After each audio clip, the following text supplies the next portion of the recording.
Why has government been instituted at all? Because the passions of man will not conform to the dictates of reason and justice without constraint. Alexander Hamilton. Oh, hi. Mr. Lahasky here, and today, we the people are going to be talking about the enumerated powers of them, the government. During the Revolutionary War, colonial leaders established the Articles of Confederation, which formed the first official government of the United States and tied the colonies together under a weak national confederation. But as we'll see today, the strict limiting of the federal government's power invited a number of problems, ultimately sending the founders back to the drawing board. They returned with the U.S. Constitution, which has outlined the powers of the federal government ever since. But before we dive into the Constitution, the Bill of Rights, and more, let's ask a big question. How much freedom do we really want? What a ridiculous question, right? We're Americans. Give us all the freedom. Give us the freedom straight off the grill with a side of freedom and a tall glass of ice-cold freedom. But actually, this question is a little bit more nuanced than it seems. Because another way of asking it is, how much government do we really want? The principle that we're going to be dealing with here dates back to the Enlightenment. When Hobbes, Locke, and Rousseau were writing about the nature of governments and liberties, they arrived at a fundamental truth. Society needs government to ward off chaos and protect the people. But in order to receive that protection or security, the people must sacrifice certain freedoms. For example, we would all probably agree that it's a good idea for the government to make a law that says you can't walk up to someone and punch them in the face. We want the government to provide us with that basic protection. But in order for this to happen, we all must sacrifice the freedom to punch other people in the face. For the government to enforce laws against theft, we must sacrifice the freedom to steal. For the government to enforce laws against murder, we must sacrifice the freedom to kill, and so on. The question then becomes, what is the right balance between security and liberty, safety and freedom? The bigger the government gets, the more protection we receive, but the more freedom we also have to give up. Over 3,000 Americans die every year in swimming pools. The government could protect you from becoming one of these statistics by banning swimming pools. But if you love going to the pool in the summer, the added protection that such a law provides may not be worth the freedom you would have to sacrifice. We can look at almost any issue in this way. The government could protect you from gun violence by eliminating private gun ownership, but many Americans are not willing to sacrifice that freedom. The government could provide health care to every American, but the high taxes that such a system would require would take away the freedom of Americans to spend their income as they choose. This is why these issues are so contentious. Many Americans simply have different ideas about how much protection they want from the government, or conversely, how much freedom they're willing to sacrifice in order to receive it. When this country's founders established the Articles of Confederation, they erred to the side of preserving freedoms. This is why they made the national government so weak. They believed that by limiting the power of the government, they could preserve the most possible liberty in the United States. And despite its weakness, the government under the Articles of Confederation did have some successes. This is our first big idea. The U.S. government under the Articles of Confederation successfully conducted international business and managed federal land. The Articles of Confederation officially went into effect in 1781, the same year as the American victory at Yorktown. For the next 2 years, the British and American governments hashed out the terms of the Treaty of Paris, ultimately signing the agreement in 1783. The federal government's ability to negotiate a favorable treaty with the British Empire might be the biggest success of the Articles, but it wasn't the only one. The terms of the treaty awarded the United States all land south of the Great Lakes and east of the Mississippi River. Quickly, several states claimed ownership of this land. As you can see from the map, claims made by Virginia, Massachusetts, and New York were particularly bold. Many of these claims overlapped, and states began challenging each other's claim to the territory. So the federal government stepped in and convinced the states to cede extra land to the federal government. Then, the legislature passed two land bills, the Land Ordinance of 1785 and the Northwest Ordinance of 1787. The Land Ordinance of 1785 established a process by which the federal government could sell land in the Northwest Territory to American settlers. This encouraged westward migration and gave the government a source of revenue. The Northwest Ordinance, passed 2 years later, established the process by which new states could be added to the Union. The Northwest Ordinance was also responsible for establishing public education requirements in the United States. Together, the ordinances signaled that America was poised to grow, and that the expected growth now had a blueprint made it all the more real. Unfortunately, the list of governmental successes under the Articles of Confederation pretty much ends there. The national government under the Articles was so weak that it proved incapable of providing basic protections and securities to its citizens. This is our second big idea. Because the powers of the government were so limited under the Articles, problems associated with interstate commerce, the national debt, and civil unrest went unaddressed, inspiring calls for change. Remember, the government under the Articles was weak by design in order to maximize freedom, but the lack of regulatory oversight and the abundance of freedom actually resulted in a measure of chaos. 3 examples explain. The Articles of Confederation gave the government no regulatory power over the U.S. economy. The federal government printed paper currency, but so did each individual state. Economic chaos ensued as inflation caused prices to rise, the exchange rates and policies became muddled, and states even began levying tariffs on each other. The country was less than a decade old, but already in the midst of an economic crisis, one that the federal government was incapable of addressing. The national debt also caused problems for the federal government and for U.S. citizens. Remember, John Adams had secured a significant loan from the Dutch during the Revolutionary War. The U.S. also received loans from British and French banks. And now that the war was over, Europe wanted to be paid back. But remember, the Articles of Confederation did not give the government the power to tax. It could only ask for money from the states. Since the states had their own war debt to worry about, and since they had the freedom to decline the request, they did. The U.S. was able to sell land thanks to the Land Ordinance of 1785, but this revenue was not nearly enough to repay what had been borrowed. The U.S. was utterly unable to repay its debts, and this posed a threat to national security.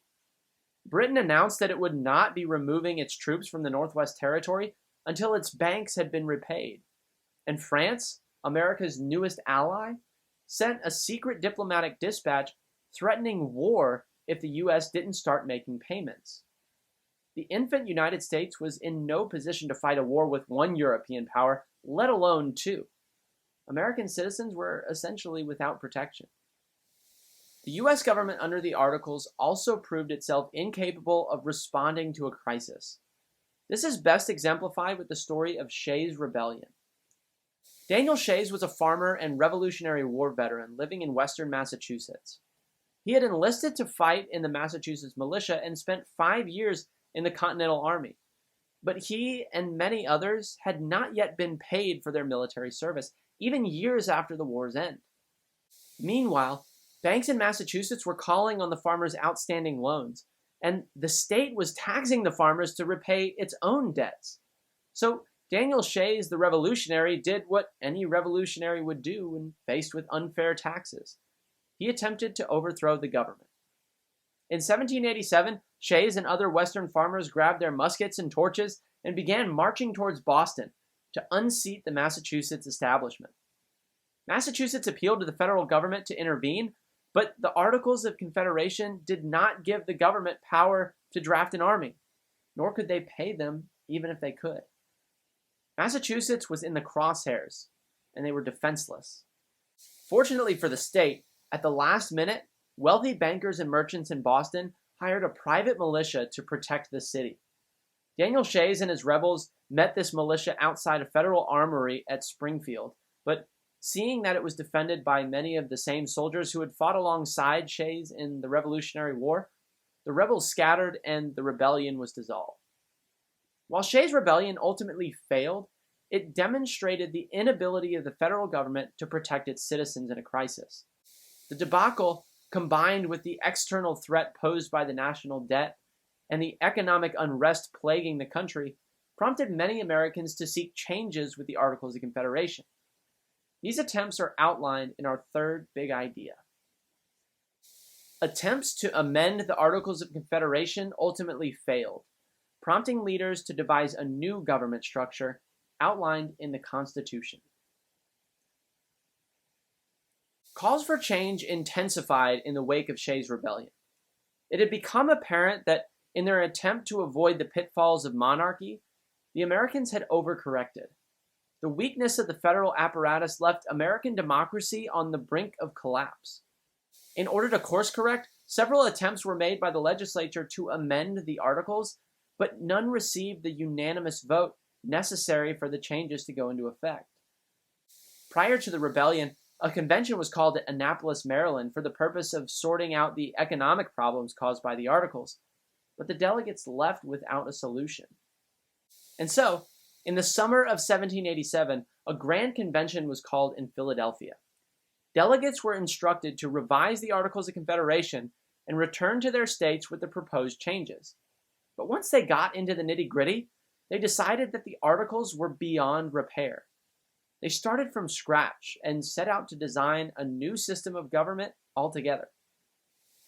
Over the next 4 months, the delegates, which included George Washington, James Madison, Alexander Hamilton, and an 81-year-old Benjamin Franklin, hashed out the details of what would become the U.S. Constitution. The high points of that debate are outlined in our fourth big idea. Defined by compromise, the Constitution represented a much stronger federal government. The framers, led by James Madison, specifically addressed many of the weaknesses of the Articles of Confederation. The Grand Convention, or Constitutional Convention as it's now known, consisted of 55 delegates representing 12 of the 13 states. As you might imagine, they harbored widely varying visions and interests with respect to the new system. Small states argued with large states, northern states argued with southern states, and that's not even mentioning the type A personality clashes in the room. But one thing the delegates managed to do fairly well was compromise. 2 examples illustrate. One of the most contentious issues at the convention was representation in the legislature. The issue split the states by virtue of their population. The New Jersey delegation offered a plan that mimicked the legislature under the Articles. It proposed that the legislature should be based on equal representation and should consist of a single house in which each state gets 1 vote. This was also known as the small state plan, as it actually gives more legislative power to people living in states with smaller populations. The Virginia delegation, on the other hand, put forth a plan based on proportional representation. They argued that the number of votes a state receives in the legislature should be determined by that state's population. That way, every American has the same legislative power via their representatives. I like to point out here that Alexander Hamilton kind of went rogue during this debate. He proposed a bicameral system in which the lower house was elected for a term of 3 years, the upper house was elected for a lifetime term, and an executive governor who also served for life. As you might imagine, this felt way too king-like for most of the delegates' comfort, and Hamilton was booed off stage. Ultimately, though, the delegates settled the debate with a compromise. The Connecticut Compromise, or Great Compromise, contained elements of both the New Jersey and Virginia plans. The legislature under the compromise consisted of a lower house based on proportional representation and an upper house based on equal representation. The lower house you now know as the House of Representatives, and the upper house, the Senate. Both bodies must approve a law with a majority vote before it can pass to the next step in the lawmaking process. With the legislature decided, a new point of contention came to the surface. How would enslaved people be counted? Most northern states had done away with slavery in the years following the Revolution, partially because of an embrace of the founding principles of liberty and equality, but mainly because it wasn't very economical in the North. The southern states, on the other hand, still depended on the institution. Though the enslaved could not cast ballots, delegates from southern states wanted them to be counted for purposes of representation, as it would give the southern states more votes in the House of Representatives. Pointing out the hypocrisy, the North objected. However, the North also argued in favor of counting enslaved people for purposes of taxation over the South's objection. The infamous conclusion to this debate was the Three-Fifths Compromise, which held that 3/5 of a state's enslaved population would count for both representation and taxation. The Three-Fifths Compromise is one of only a few clauses in the entire Constitution that references slavery.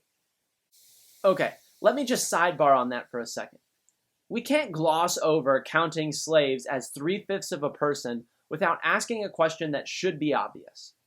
How could the framers not have addressed slavery in the Constitution? For the sake of fairness, I'll present two arguments. On one hand, this should have been a no-brainer. The founding document of founding documents, the Declaration of Independence, lays out in no uncertain terms that, and I quote, "All men are created equal." Liberty and equality were literally the principles upon which the entire independence movement was based. And can there possibly be a greater contradiction to those principles than African slavery, characterized as it was by bondage and inequality? That the framers of the Constitution could ignore in this country's supreme law of the land the most abhorrent violation of American ideals is inexcusable. On the other hand, one could make a fair argument that the framers wrote the Constitution with those founding ideals in top of mind. The best evidence for this is the fact that the words slave, slavery, enslaved, race, color, black, or white appear nowhere in the Constitution. Rather, in the clauses referencing the institution, enslaved people are referred to as other persons and persons held to labor, with a careful choice of the word person designed to underscore the humanity of those in bondage. James Madison, a Virginian, who was responsible for most of the Constitution's wording, remarked during the convention that it would be, quote, "wrong to admit in the Constitution the idea that there could be property in men." By not addressing slavery by name, the framers refused to legitimize it in the supreme law of the land, thus preventing the institution's proponents from using the Constitution as a legal defense of slavery in the future. Perhaps they envisioned that down the line, men and women braver than they would possess the courage to cleanse America of her original sin. Okay, now back to the Constitution. Once completed, the Constitution represented a much stronger government than the Articles of Confederation. It was designed with checks and balances so that no one branch could become too powerful, but clearly was written to address the deficiencies of the Articles of Confederation. The Constitution gave the federal government the exclusive power to print and coin money, regulate commerce between the states, levy taxes and tariffs, maintain an army, and more. The Constitution also established the principles of federalism, or the division of power between the federal, state, and local levels of government. One final note about the Constitution: it didn't go into effect automatically.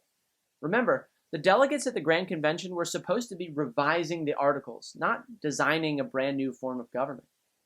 That they went behind closed doors and came out with a beefed-up version of American democracy was alarming to many, to say the least. Before the new rules would take effect, 9 out of the 13 states would need to approve it.